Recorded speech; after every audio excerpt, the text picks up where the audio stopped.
kalabasa.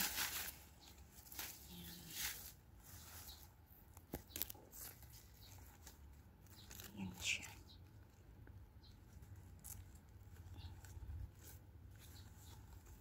Hanggang ano na lang tayo nito.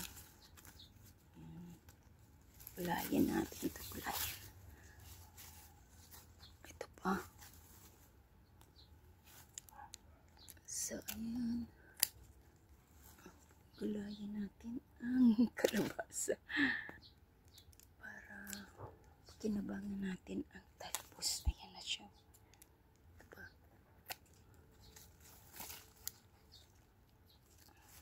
Ayan na.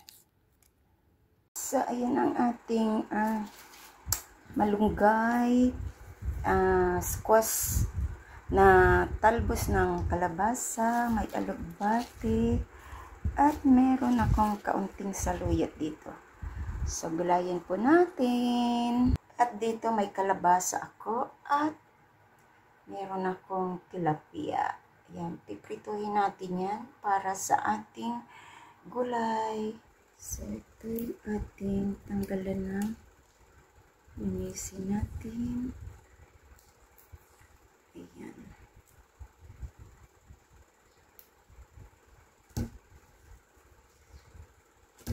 Para sa ating gulay for today na dinengding.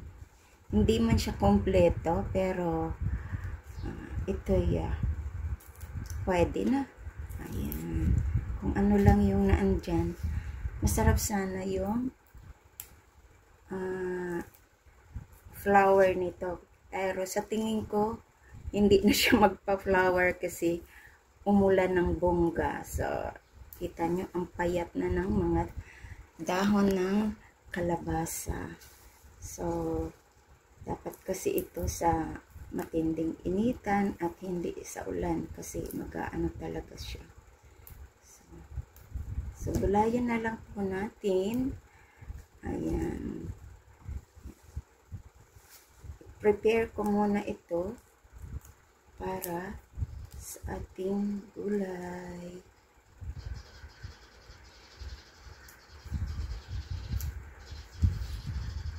Tanim lang talaga ako ng kalabasa para sa talbos niya. Ayan. Dati namumunga yan dyan, pero ngayon hindi na kasi nasa lilim. So, panggulay lang talaga to.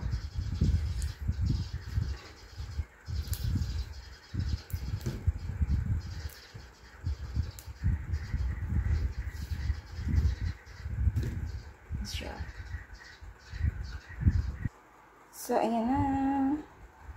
Naayos na natin. At dito naman ang ating malunggay. Yan, talagang fresh talaga siya. So, ayan na po ang ating leafy vegetables and kalabasa at ang ating tilapia. So, ito ay ating prituhin. Malaking tilapia po ito. Malaki. Ayan, nilagyan ko siya ng asin para prituhin natin. So, ayan. Iprito lang natin ito sa kaunting mantika. At panapin para hindi mag-ano ang karit. Then, cook natin.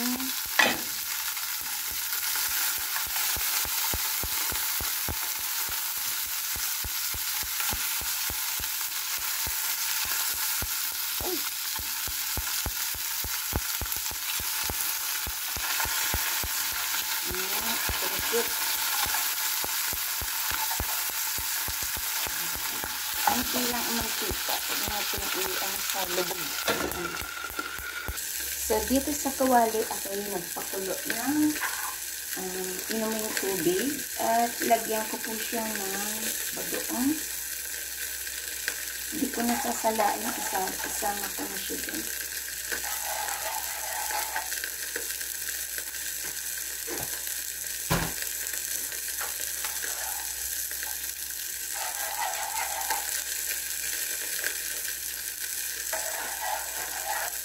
At ilagay ko po yung bawang na pinipit. Lagyan ko na din siya ng sibuyas at kamatis. At ilagay ko na rin yung ating kalabasa.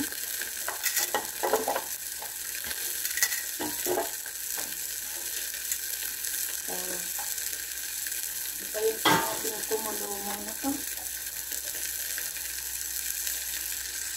At dito tayo sa ating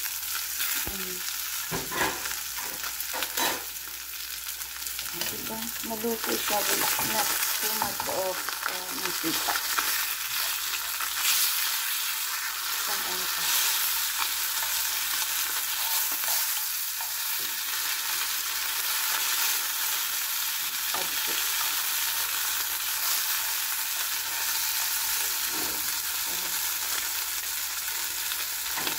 Pag-uli po natin pagalas. Ayan. Kuhanin natin yung bula-bula. We don't need ang bula-bula.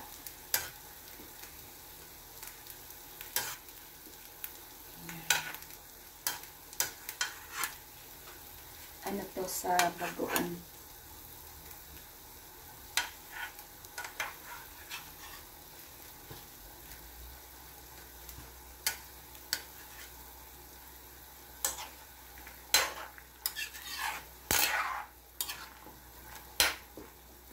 So, lutuin na natin ang ating kalabasa.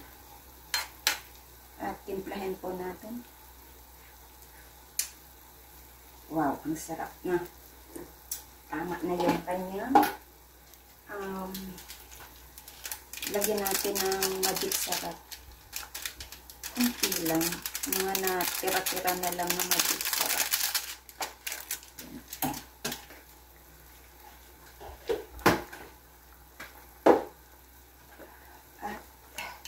Black pepper.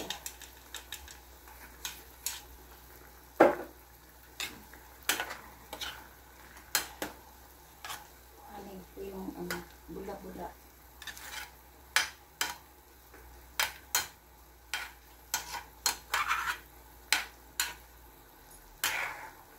Bula-bula.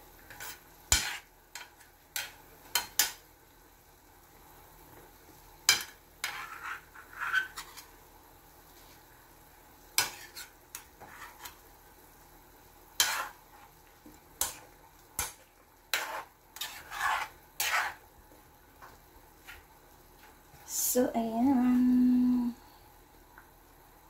Ayan, luto na ang ating kalabasa. So, ilagay na natin yung ating mga talbos na sari-sari.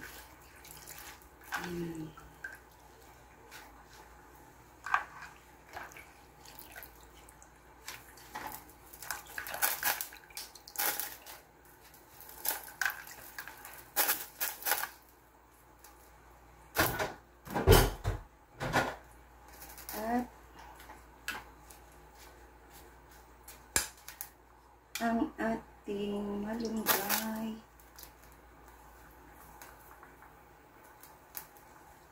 Nahugasan ko po yan. Yan, nahugasan ko bago ilagay. So, ayan.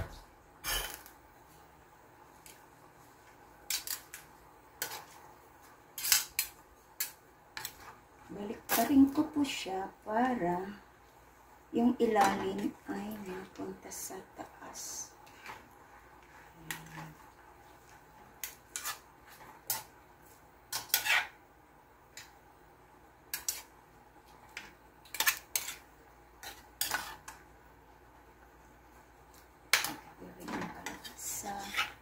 Lagay natin siya sa taas. At dito, ilalagay na natin ang ating prinitong isda. Hinuhuli ko po siya kasi para hindi madurog. Ayan.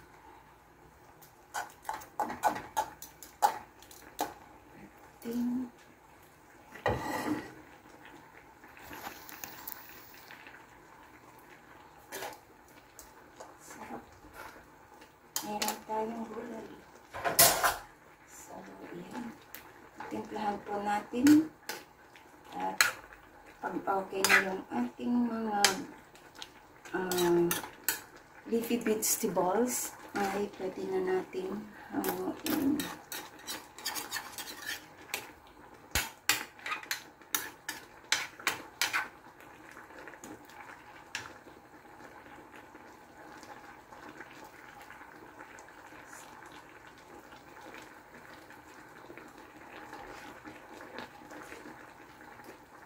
uy, ang kasarap naman.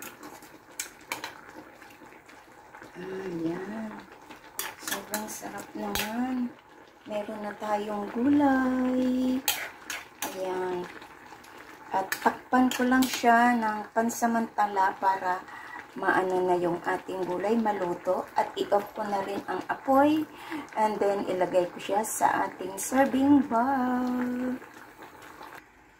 So, ayan ang aking dinding na niluto ngayon sa aking kusina. Simpleng luto lang na gulay with tilapia. Ayan, meron na akong gulay ngayon. For today is Sunday. Ayan, thank you so much po sa inyong lahat. At mega love shoutout sa mga nag-attend ng aking premiere for tonight. Mga simpleng luto sa aking kusina na matatagpuan sa aking backyard. Thank you at kain na po tayo. Ayan, ang gulay ay pampahaba ng buhay. At antioxidant, anti-cancer. Yan. Salamat sa inyo and kain na po tayo. This is Lori's Kitchen. Thank you and bye-bye. See you next my cooking recipe again. Thank you and salamat sa support. Bye-bye.